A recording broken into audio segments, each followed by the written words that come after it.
Bismillahirrahmanirrahim. Assalamualaikum warahmatullahi wabarakatuh.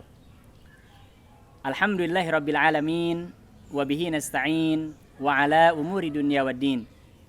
Para pemirsa Taubat TV yang dirahmati Allah Subhanahu wa taala.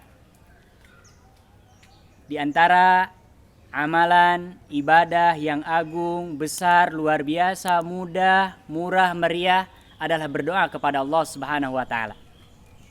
Namun sering banyak orang berdoa, bermunajat, bahkan mungkin tidak putus-putus. Tapi tidak kunjung doanya dikabulkan oleh Allah Subhanahu wa taala.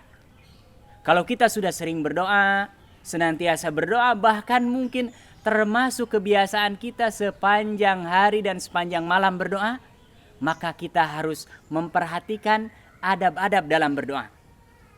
Sama dengan kalau kita menaiki kendaraan, memasuki sebuah tempat, ada aturan, ada tata cara yang harus kita ikuti. Begitupun dengan doa. Jangan sampai kita berdoa tapi tidak mengikuti tuntunan-tuntunan doa yang sudah diajarkan oleh Rasulullah SAW dan diterangkan oleh para ulama. Minimal kata para ulama ada 3 syarat penting ketika kita berdoa kepada Allah Subhanahu wa taala. Yang pertama adalah al-ikhlasu lillahi subhanahu wa ta'ala. Ketika kita berdoa, bermunajat, ya Allah, ya Rabb, mengangkat tangan. Bahkan mungkin ketika kita dalam keadaan musafir di perjalanan atau di sepertiga malam, harus yakin bahwa niatnya adalah ikhlas. Mengikhlasan, mengosongkan semua tujuan, semua selain Allah Subhanahu wa ta'ala. Ketika kita berdoa, tapi doa kita bukan karena landasannya keikhlasan, sudah pasti tidak akan mungkin dikabulkan oleh Allah Subhanahu wa taala.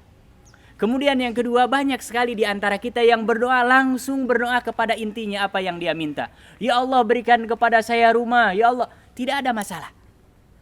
Tapi yang paling baik di antara adabnya, dan ini yang akan membantu memudahkan dikabulkannya doa-doa kita oleh Allah Subhanahu wa taala, yaitu at-tahmid was-sana was-salatu 'alan nabi.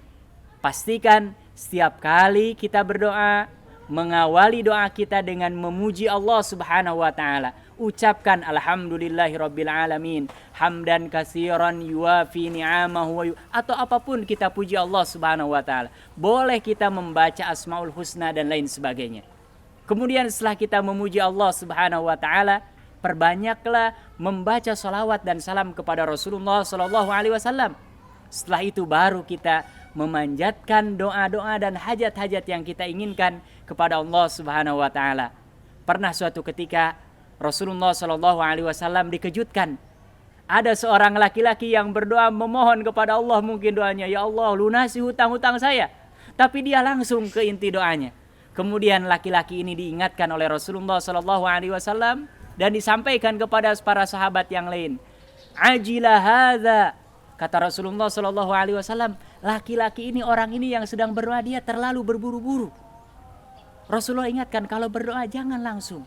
Sama dengan kalau kita datang membawa proposal, datang ke rumah orang kaya, kan gak mungkin ujuk-ujuk datang ke rumah langsung, ini saya minta bantuan. Tapi kita memuji dia, sampaikan kebaikan-kebaikan dia, bahwa dia fulan, baru setelah itu kita sampaikan hajat kita. Kemudian kata Rasulullah SAW, hendaklah di antara kita ketika berdoa, hendaklah dia bertahmid, memuji Allah Subhanahu wa taala, bersolawat kepada Nabi Muhammad SAW. Setelah itu kata Rasulullah SAW, ba'da dzalika falyad'u ma syaa. Setelah dia membaca tahmid dan bersalawat kepada Rasulullah SAW, baru setelah itu dia berdoa meminta kepada Allah Subhanahu wa taala apapun yang dia minta. Kemudian yang terakhir, dan ini sangat penting, banyak sekali di antara kita yang berdoa tapi tidak kunjung dikabulkan. Mungkin salah satu di antaranya tidak menjaga adab yang ketiga ini, yaitu al-jazmu wal yaqinu bil ijabah. Kita berdoa itu harus sungguh-sungguh. Tidak boleh berdoa, ya Allah kalau dikabulkan alhamdulillah, nggak dikabulkan nggak apa-apa ya Allah, nggak boleh. Kata Rasulullah SAW, kalau berdoa yakin kita minta dengan sungguh-sungguh, ya Allah anugerahkan, ya Allah berikan, ya Allah mudahkan. Kemudian setelah itu yakin bahwa doa kita dikabulkan oleh Allah Subhanahu wa taala. Para pemirsa Taubat TV yang dirahmati Allah Subhanahu wa taala, ada kisah yang menarik terkait dengan doa ini. Di Damaskus sana di Syria ada bangunan masjid megah yang dibangun oleh orang kaya. Sebetulnya ini memiliki sejarah. Jadi orang kaya ini dia diuji oleh Allah Subhanahu wa taala sakit. Tidak begitu dijelaskan sakitnya apa, yang penting sakitnya sudah begitu parah. Dia berobat, konsultasi dengan dokter pribadinya, datang ke rumah sakit A, B, semuanya tidak ada yang menyanggupi dan tidak ada yang bisa mendiagnosa bahwa dia ini punya penyakit apa. Sampai akhirnya rumah sakit yang paling bagus terbaik yang ada di Damaskus ini menyarankan supaya orang ini berangkat ke Cina. Dia rujuk, kasih rumah sakitnya. Kemudian begitu sampai di Cina, dokternya itu mengatakan, Anda harus dilakukan operasi. Tapi ada dua kemungkinan. Kalau tidak sembuh, maka bisa jadi penyakitnya tambah parah. Maka kami beri kesempatan selama 1 pekan, silahkan diskusi dengan keluarga, kemudian nanti keputusannya apa baru sampaikan. Sekali lagi, 2 kemungkinan setelah dilakukan operasi, kalau tidak semakin baik, maka penyakit ini akan semakin parah. Akhirnya dia pulang ke Syria, di Damaskus, dia samangi orang tuanya, dia samangi pamannya, sanak saudaranya dia. Nah, suatu waktu dia pulang dari mengunjungi saudara-saudaranya itu, lewat di sebuah toko daging. Kemudian di samping toko daging itu dan di hampir semua negara-negara Arab, tulang-tulang, jeroan itu semua dibuang.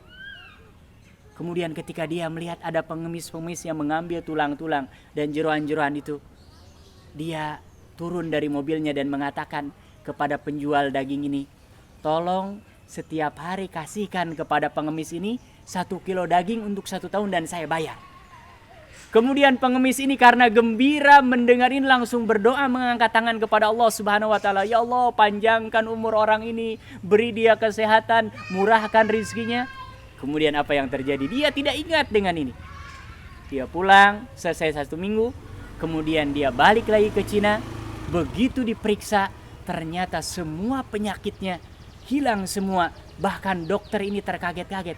Apa yang Anda lakukan selama 1 pekan di negeri Anda? Dia hanya mengatakan, saya hanya mengunjungi. Kemudian juga dia menceritakan bahwa dia lewat di sebuah toko daging. Kemudian dia memberikan sedikit apa yang dia miliki untuk orang miskin. Kemudian orang miskin itu berdoa kepada Allah Subhanahu wa taala dengan tulus. Mungkin kata dokter ini boleh jadi penyakit Anda diangkat oleh Allah Subhanahu wa taala berkat doa yang tulus yang dipanjatkan oleh orang miskin ini karena berkat kebaikan Anda. Sekali lagi para pemirsa Taubat TV yang dirahmati Allah Subhanahu wa taala, terus berdoa, perbaiki doa-doa kita, senantiasa yakin bahwa doa kita akan dikabulkan oleh Allah Subhanahu wa taala. Dan jangan sungkan-sungkan kita minta didoakan kepada orang lain. Mudah-mudahan semua hajat, keinginan, cita-cita semuanya dikabulkan oleh Allah Subhanahu wa taala. Wabillahi taufik wal hidayah. Wassalamualaikum warahmatullahi wabarakatuh.